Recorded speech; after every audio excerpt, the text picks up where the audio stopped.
हम सबसे पहले गोली खाने को तैयार हो, मरने को तैयार हो। राबड़ी देवी के घर नजर क्यों आए? आम लोगों को तो आप तोड़ ही रहे हैं, गरीबों का आशियाना खत्म कर ही रहे हैं। ये सही नहीं है। चुप नहीं बैठे, हम लड़ेंगे, हम झुकेंगे नहीं और हम डरेंगे नहीं। हम सबसे पहले गोली खाने को तैयार हो, मरने को तैयार हो। यदि इस तरह से आप विपक्ष को डराइएगा, ये चैन से नहीं बैठा। लालू और राबड़ी के लिए गोली खाने को तैयार है पप्पू यादव। कुछ भी हो जाए नहीं खाली करेंगे राबड़ी आवास। नीतीश हो या सम्राट चौधरी, नहीं झुकेंगे किसी के सामने।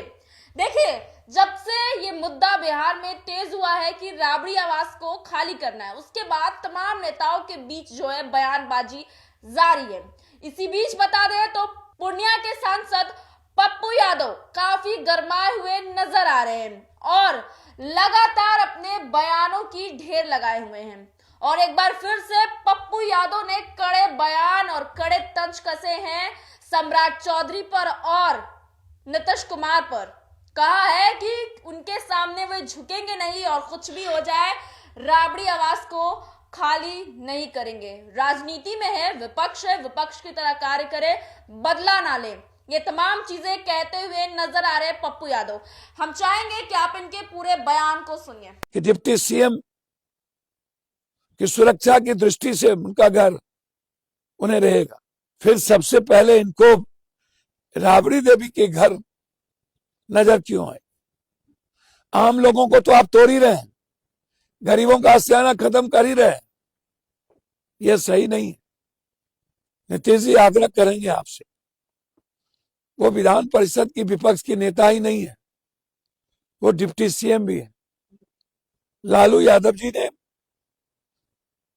लंबा अपना वक्त दिया है बिहार को, बिहार के गरीबों के लिए लड़ा है और आप उसी के हिस्से हैं। नीतीश जी, अशोक चौधरी जी, आपको याद है कि नहीं? आप पढ़ाई करते करते नहीं थकते थे। सम्राट जी, एक आग्रह होगा, आप बहुत ऊंचे पर चले गए। लालू जी की मर्यादाओं को शकुनी जी के पिता की तरफ देखिए। जैसे आप अपने पिता को शकुनी जी के रूप में देखते हैं, वो आग्रह है लालू जी को उसी रूप में देखिए।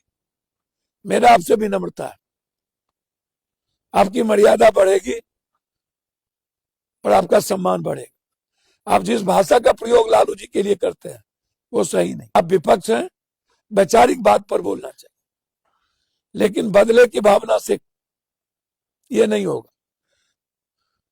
और हम सारे नेताओं से आग्रह करेंगे, ये जो लगातार बदले की भावनाओं से काम हो रही है और गरीबों का जो आशियाना उजाड़ा जा रहा है, इन मुद्दों को लेकर के, और लगातार हत्या पर हत्या चल रही है, और मुद्दे से ये भटकाने के लिए कभी कुछ कर रहे हैं, ये सही नहीं है। कि लालू यादव जी और उस परिवार की सुरक्षा बहुत महत्वपूर्ण है और लंबे समय से उस घर में वो रह रहे हैं, और इस तरह की साजिश और राजनीति में बदले की भावनाओं का कोई जगह नहीं है। यदि इस तरह का हुआ तो हमारे जैसे लोग चुप नहीं बैठे, हम लड़ेंगे, हम झुकेंगे नहीं और हम डरेंगे नहीं। लोकतंत्र और संविधान को बचाने के लिए हम सबसे पहले गोली खाने को तैयार होंगे, मरने को तैयार होंगे। लेकिन यदि इस तरह से आप विपक्ष को डराइएगा, ये चैन से नहीं बैठा जाएगा। धन्यवाद, नमस्कार।